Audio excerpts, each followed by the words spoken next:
Alright, so we got the onions, we got the mushrooms. The main ingredient here is going to be spinach. So I have fresh spinach. And the spinach, when I get it by the bag, as you can see, just for this meal, I didn't have to get a lot. But this spinach was only 80 cents. This bag was 80 cents. Cooking on a budget. You know, so it just depends. This one was a bigger bag, but I had used it for something else. But that was $1.24, but it was a bigger bag. But this is a smaller bag because, you know, spinach cooks down. But we just need enough just to stuff the chicken. And I can kind of base it by the chicken on how much spinach and, like, filling and stuff that I'm going to need. So now what we're going to do, because the water is now boiling, I'm going to leave that there because my pan is not ready yet. So we're going to go ahead with the lobster tails. Now with the lobster tails, this is the way I cook lobster tails. So here's the lobster. I've got 4. And this is going to be for the lobster macaroni and cheese. Anytime that you make lobster, get you some hardware scissors. And I mean, it doesn't matter what you're making lobster for. If you're going to bake it, if you're going to boil it. And you cut the back and then you cut the belly real quick. Drop it in. Very simple. Because when you're eating lobster, a lot of times a lot of people don't like to eat shellfish type of food because they feel like it's too hard to get into. Even when I make king crab legs, this is what I do. I cut everything with the scissors so it makes it easy for everybody to eat. And I eat lobster all the time because I love it. Just had it last week. You just drop them in there. Lobsters don't take that long to cook. You don't want them to cook completely all the way. And as you can see, they've already turned red as soon as we drop them in there. Because you don't want them to be rubbery, but we're going to cut these up really fine. So there you go with that. Now the lobsters, they're cooking. They're ready to go. So we're done with that. And make sure that you just wash everything. Make sure you have plenty of bleach to clean everything with. We're going to let those, so it looks like our pan is a little bit better. So I'm going to go ahead and take my mushrooms and onions and put them in here. So what's the reason you use butter? Just to saute it with so it doesn't, like, you know, it doesn't stick, and it gives it a little flavor because it's going to be in the inside. Okay. You want to, you know, you want to use some butter. And I want that to saute, so I guess we'll turn it up just a little bit. Now spinach, of course, again, this stuff cooks down, so it always looks like you have a lot of spinach until it actually starts cooking. So we're going to go ahead and put our spinach in here so that way it can start cooking down. So now you have your noodles on a boil. You got your lobster already cooking. You're doing your filling. And while we're doing the filling, I'm going to go ahead and start the chicken. And the chicken, we're going to get that cut up and get it seasoned and ready to be stuffed. So by that time, the filling should be done. So I can kind of hear it sizzling now. And if you want to, you can add a little bit of water just so that it can kind of steam, because that'll make the spinach cook down faster. So now we're going to start with this chicken. So when you're doing chicken, I'm going to line a couple of them up so you can see how you make stuffed chicken breast. When you make stuffed chicken breast, you always want to start, you want to make your cut at the fat part of the chicken. You don't want to do the thin part. You want this to be kind of the backbone.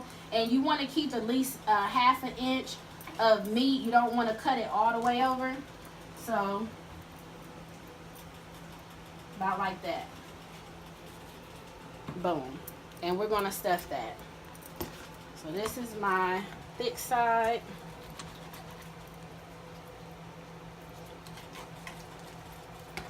I'm going to cut that.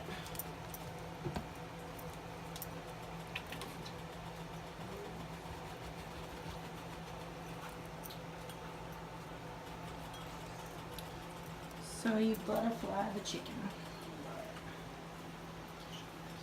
It's smelling good already. It does.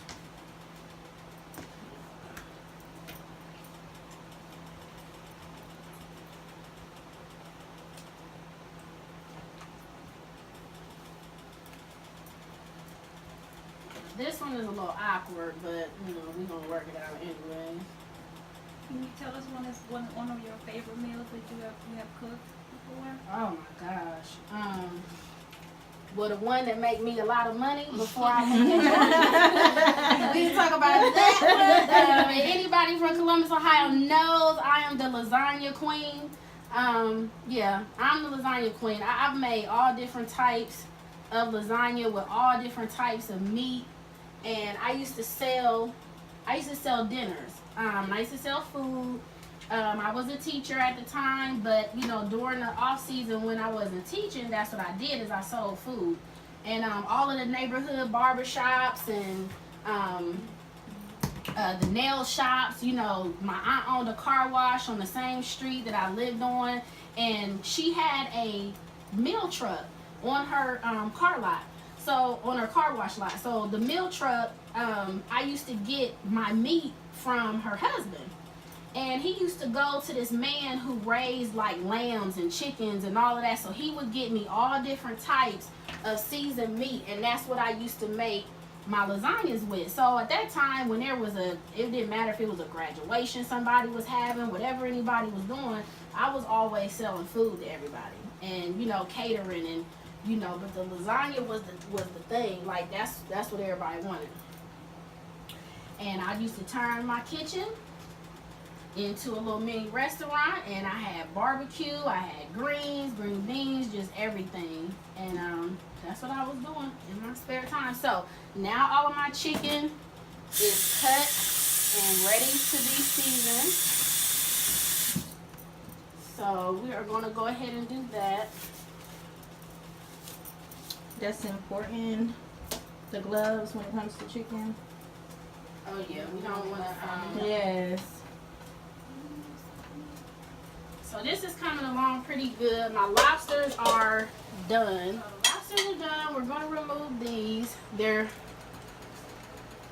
When they turn red, you pretty much know when they curl up, because they're going to turn red as soon as they hit the water.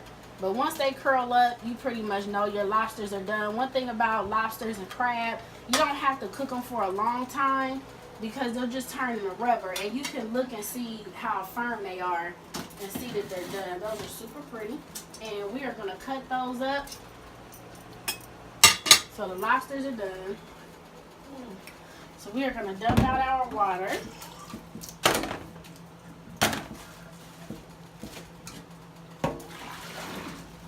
I'm going to let those cool off because I need to pull them out the shell anyway.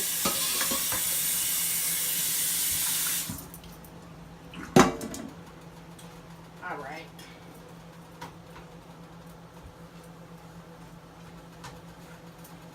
So while this is cooking down,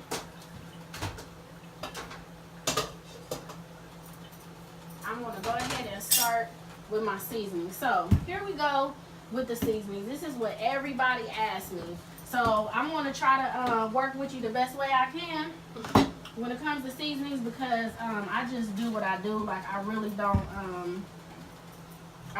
get into a whole lot when it comes to the seasoning as far as like measuring and stuff, and I have to get better at that, but that's just not my thing. I just know what to do.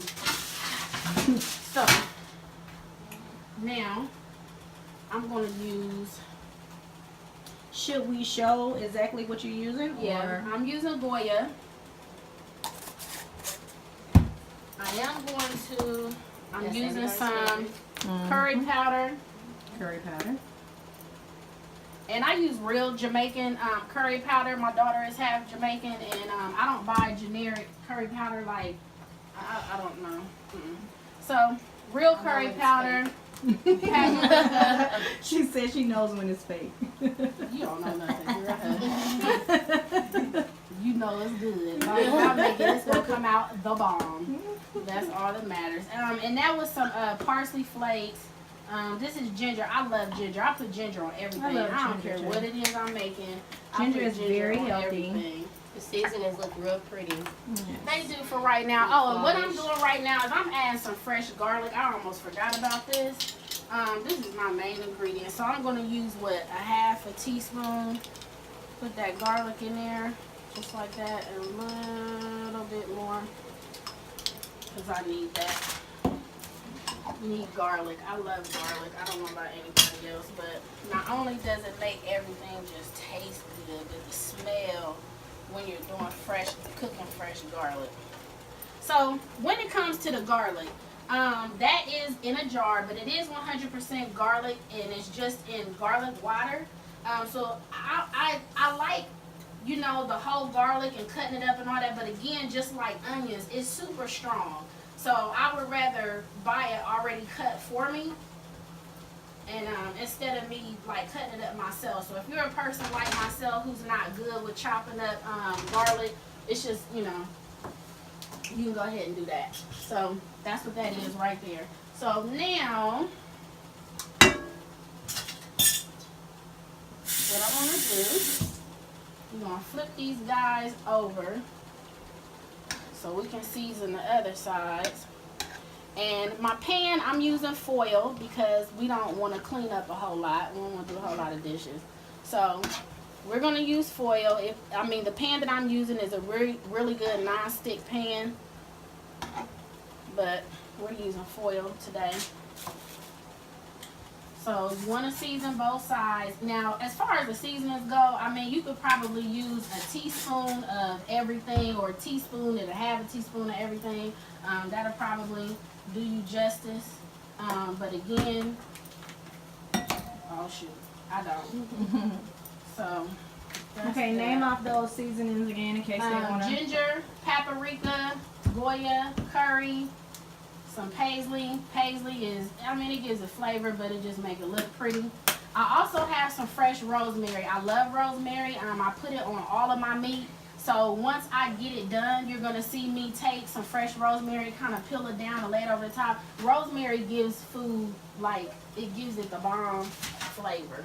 So now this is done. So that's good. Right on time. We're going to get our oven going to 375 so it can heat up. So this is good to go. So our stuffing is ready. I'm also going to use a little bit of cheese to put in the inside. So that's ready to go. The noodles, they look done. We're going to turn those off as well. So the noodles are done. So I'm going to move this. No, I'm going to keep that there. I'm going to leave that alone. Okay. So now I want to spray my pan. This is vegetable oil. I use this on everything so it doesn't stick. Even though I'm using foil, you still don't want your meat to stick. So that's that. And so let's start laying our chicken down.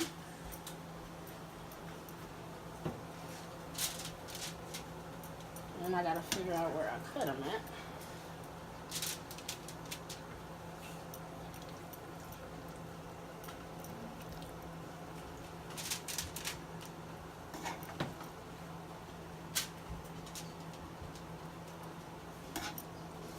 Now I do have another pan, so I'm going to put the rest of these in another pan. I don't want them too close together because I want to be able to stuff them. So we're going to put these in another pan. So for right now, we're going to use this right here. And we will be right back. When I come back, I'm going to show you how to stuff the chicken. And then we're going to put it in the oven. And when I come back, we're going to go ahead and start on the lobster macaroni and cheese since our lobster is done. So we'll be right back.